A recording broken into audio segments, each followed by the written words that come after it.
شهر رمضان الذي أنزل فيه القرآن هدى للناس وبينات من الهدى والفرقان. الله أكبر. الحمد لله رب العالمين الرحمن الرحيم مالك يوم الدين.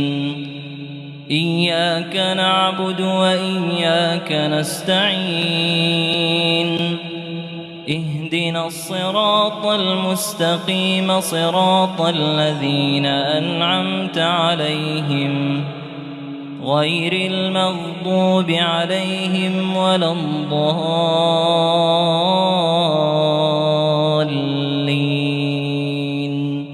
آمين. إن الله يدخل الذين آمنوا وعملوا الصالحات جنات تجري من تحتها الأنهار والذين كفروا يتمتعون ويأكلون كما تأكل الأنعام والنار مثوى لهم. وكأين من قرية هي أشد قوة من قريتك التي أخرجتك أهلكناهم فلا ناصر لهم. أفمن كان على بينة من ربه كمن زين له سوء عمله واتبعوا أهواءهم. مثل الجنة التي وعد المتقون فيها أنهار من ماء غير آسن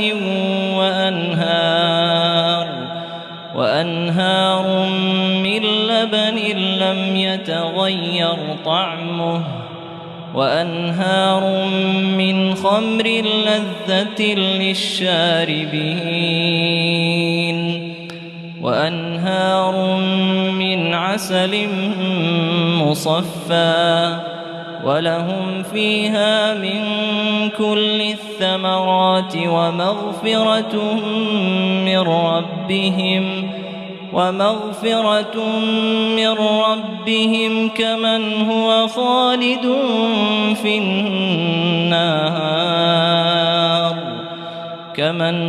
خالد في النار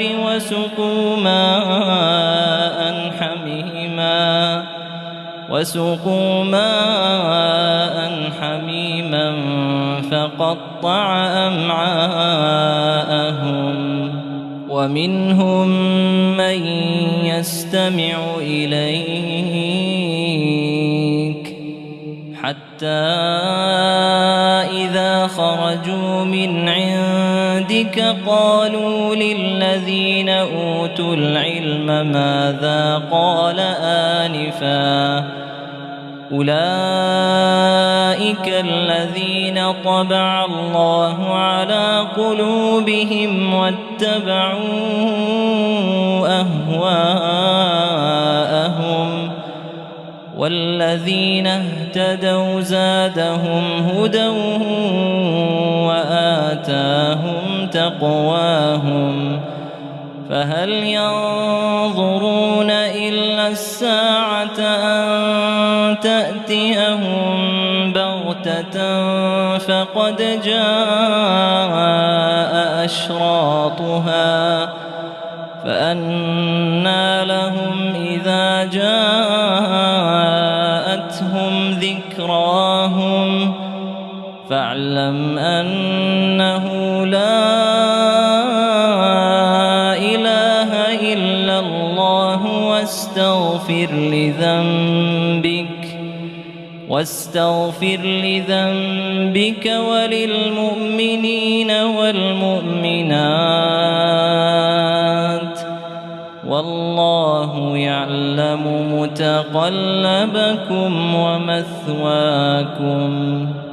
شهر رمضان الذي أنزل فيه القرآن هدى للناس وبينات من الهدى والفرقان